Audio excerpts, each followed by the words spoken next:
ಪ್ರಕೃತಿ ಅನೇಕ ವಿಸ್ಮಯಗಳಿಗೆ ಆಗಾಗ ಕಾರಣವಾಗ್ತಾ ಇರತ್ತೆ. ಅದು ನಮ್ಮ ಗಮನಕ್ಕೆ ಬರೋದು ತುಂಬಾ ವಿರಳ. ಆದ್ರೆ ಗಿರಿಗಳ ನಾಡಿನಲ್ಲೊಂದು ಬೆಟ್ಟ ಇದ್ದು ನೋಡುಗರ ಅಚ್ಚರಿಗೆ ಕಾರಣವಾಗ್ತಾ ಇದೆ. ನಿಸರ್ಗದ ಆ ವಿಸ್ಮಯಕ್ಕೆ ಪ್ರವಾಸಿಗರು ಮಾರು ಹೋಗಿದ್ದಾರೆ.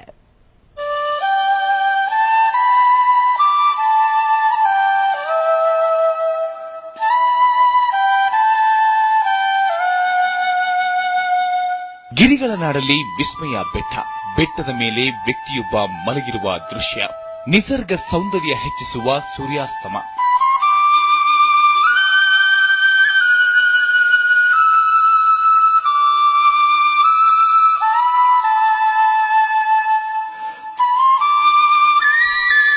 ಸೂರ್ಯನ ಕಿರಣಗಳು ಬೆಟ್ಟಕ್ಕೆ ತಾಗುತ್ತಿದ್ದಂತೆ ಅಲ್ಲಿ ಮಲಗಿರುವ ವ್ಯಕ್ತಿಯ ಚಿತ್ರಣ ಕಾಣುತ್ತೆ. ದೂರದಿಂದ ನೋಡಿದಾಗ ಅದು ಸ್ಪಷ್ಟವಾಗುತ್ತೆ.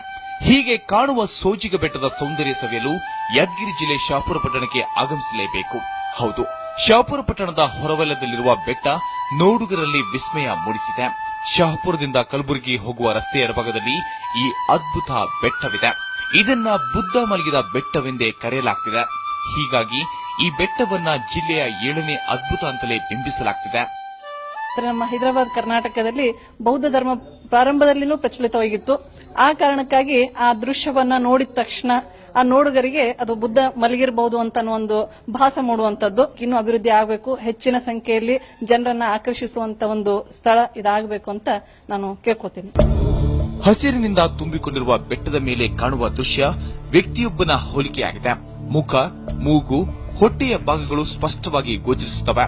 ಈ ಬೆಟ್ಟವನ್ನ 1997-98ರಲ್ಲಿ ನೋಡಿದ ಹಿರಿಯ ಸಾಹಿತಿಗಳಾದ ಡಾ ಎಂಎಂ ಕಲಬುರ್ಗಿ ಹಾಗೂ ಕೃಷ್ಣಮೂರ್ತಿಯವರು ಬುದ್ಧ ಮಲಗಿದ ಬೆಟ್ಟ ಅಂತ ಕರೆದರು.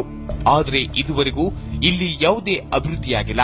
ಹೀಗಾಗಿ ಕೂಡಲೇ ಪ್ರವಾಸೋದ್ಯಮ ಇಲಾಖೆ ಹಾಗೂ ಜಿಲ್ಲಾಡಳಿತ ಅಭಿವೃದ್ಧಿ ಮಾಡಬೇಕಾಗಿದೆ. ಈಗಾಗಲೇ 4.34 ಎಕರೆ ಪ್ರದೇಶವನ್ನ ಪ್ರವಾಸೋದ್ಯಮ ಇಲಾಖೆಗೆ ನೀಡಲಾಗಿದೆ. ಈ ಸ್ಥಳದಲ್ಲಿ ಗಾರ್ಡನ್, ಯೋಗ ಕೇಂದ್ರ ಸೇರಿದಂತೆ ಇನ್ನಿತರ ಸೌಲಭ್ಯಗಳನ್ನು ನಿರ್ಮಿಸಲು 4.30 ಕೋಟಿ ಪ್ರಸ್ತಾವನೆ ಸಲ್ಲಿಸಲಾಗಿದೆ. ಶೀಘ್ರದಲ್ಲಿ ಈ ಸ್ಥಳವನ್ನ ಅಭಿವೃದ್ಧಿಪಡಿಸಲಾಗುವುದು ಅಂತಿದ್ದಾರೆ ಜಿಲ್ಲಾಧಿಕಾರಿ. ಶಹಾಪುರ के स्लीपिंग बुद्धा साइट सलुವಾಗಿ ಆಲ್ರೆಡಿ 4 ಎಕರ್ 34 ಗುಂಟ ಟೂರಿಸಂ ಡಿಪಾರ್ಟ್ಮೆಂಟ್ ಇಂದ ಅಸಿಸ್ಟೆಂಟ್ ಕಮಿಷನರ್ ಇಂದ ಟೂರಿಸಂ ಡಿಪಾರ್ಟ್ಮೆಂಟ್ ಸಲುವಾಗಿ ಅಸಿಸ್ಟೆಂಟ್ ಕಮಿಷನರ್ ಇಂದ ಎಕ್ವೈರ್ ಆಗಿದೆ. ಆಮೇಲೆ ಇದು ಡೆವಲಪ್ಮೆಂಟ್ ಮಾಡಕ್ ಸಲುವಾಗಿ ಸ್ಲಿಪಿಂಗ್ ಬುದ್ಧ ಸೈಟ್ ಡೆವಲಪ್ಮೆಂಟ್ ವೀಕ್ಷಣಾ ಕೇಂದ್ರ ಎಲ್ಲ ಯೋಗ ಕೇಂದ್ರ ಎಲ್ಲ ಡೆವಲಪ್ಮೆಂಟ್ ಮಾಡಕ್ ಸಲುವಾಗಿ ಆಲ್ರೆಡಿ ಗವರ್ಮೆಂಟ್ಗೆ ಟೂರಿಸಂ ಡಿಪಾರ್ಟ್ಮೆಂಟ್ಗೆ 4.5 ಕೋಟಿ ಪ್ರಪೋಸಲ್ ಹೋಗಿದೆ. ಪ್ರಕೃತಿ ಒಡಲಲ್ಲಿ ನಮಗೆ ತಿಳಿಯದ ಅದೆಷ್ಟೋ ಸಂಗತಿಗಳು ಅಡಗಿಕೊಂಡಿವೆ. ಅಂತಹ ಅದ್ಭುತಗಳು ನಮ್ಮ ಕಣ್ಣಿಗೆ ಕಾಣುವುದು ತುಂಬಾ ವಿರಳ. ಆದರೆ ಕಣ್ಣಿಗೆ ಕಾಣುವ ಶಹಾಪುರದ ಬುದ್ಧ ಬೆಟ್ಟವನ್ನ ಜಿಲ್ಲಾಡಳಿತ ಆದಷ್ಟು ಬೇಗ ಅಭಿವೃದ್ಧಿಪಡಿಸಬೇಕಿದೆ. ಶಶಿಕಾಂತ್, ಟಿವಿ9, ಯಾದಗಿರಿ.